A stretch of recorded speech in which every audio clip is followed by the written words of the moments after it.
Daf Yomi, Tractate Bava Metzia, page 83b, top of the page. The previous last words were on the bottom of 83a, were Amar Rish Lakish. Rish Lakish said, now we're at 83b, a laborer's entrance, on the top with the words Pol B'chniso Mishelo, a laborer's entrance into the city from the field at the end of a day's work is at his own expense. In other words, he must work until the very end of the day before returning home, and he is not paid for his travel time. In contrast, his departure to work is at his employer's expense. In other words, he may travel after sunrise, which is time that he is paid for. The source for this is, as it is stated, the sun rises, they slink away and couch in their dens.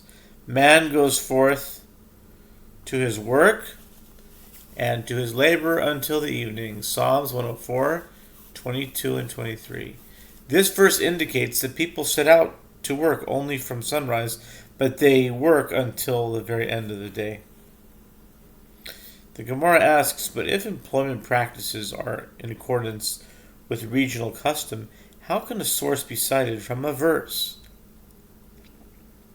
Let us see how they are accustomed to working in that place. The Gemara answers the statement of Reish Lakish is, with regard to a new city,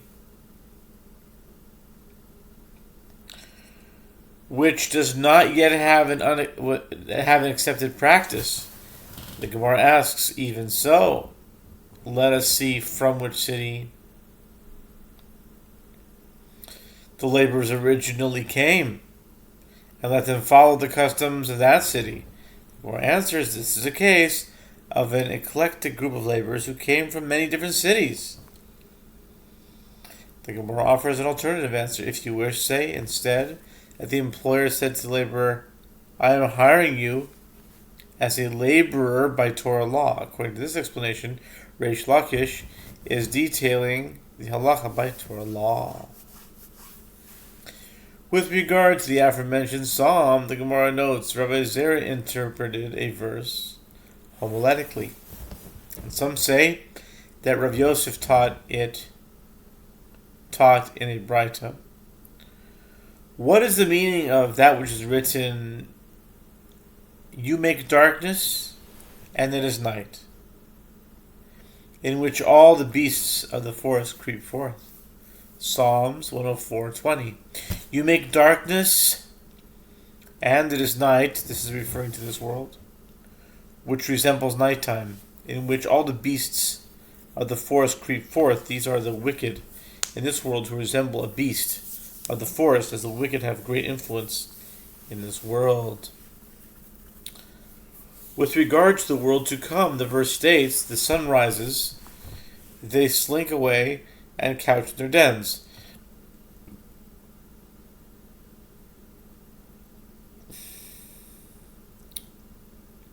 Psalms 104:22.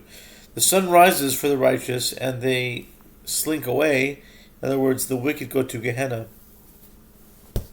As for the phrase, and couch in their dens, it is interpreted as follows.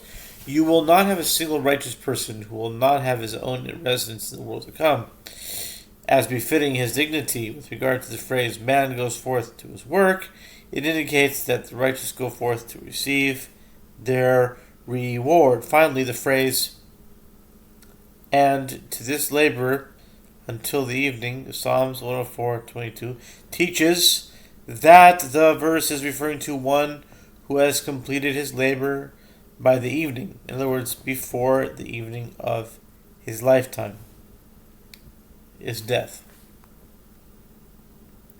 Rabbi Eliezer Rabbi Shimon Ashkech Leahu Parvangana Parhag Gavna Dikatavis Kanave. The Gemara relates a story that involves rising early. The Gemara involves a story that involves rising early. Maybe we'll do the story and then we'll Rabbi Elazar, the son of Rabbi Shimon, found a certain officer whose responsibility was to arrest thieves. He said to the officer, "How are you able to arrest them? Aren't they likened to beasts? As is written, you make darkness, and it is night in which all the beasts of the forest creep forth." Psalms 104:20. There are those who say that he said to him a proof from the verse, he lies in wait he lies in wait in a secret place as a lion in his lair, and lies in wait to catch the poor. He catches the poor when he draws him up in his net. Psalms 10 verse 9. Since the wicked are so devious, perhaps you apprehend the righteous and leave the wicked alone.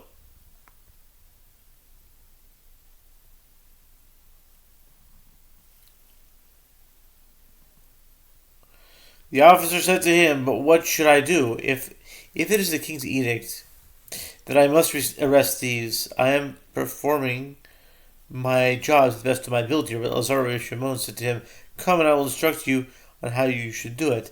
And at the 4th hour of the day, enter the tavern. When you see someone drinking wine, hold up his cup and dozing, inquire about his background.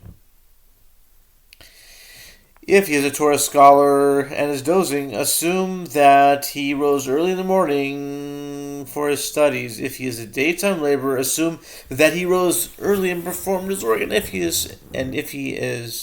his work is at night, and no one heard him working, it is possible that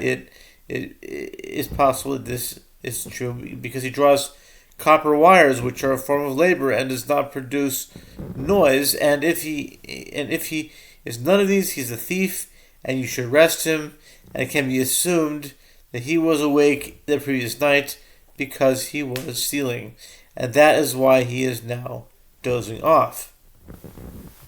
And I think we'll stop it there for part 2. Yeah. This will be part 2. And let's stop it here.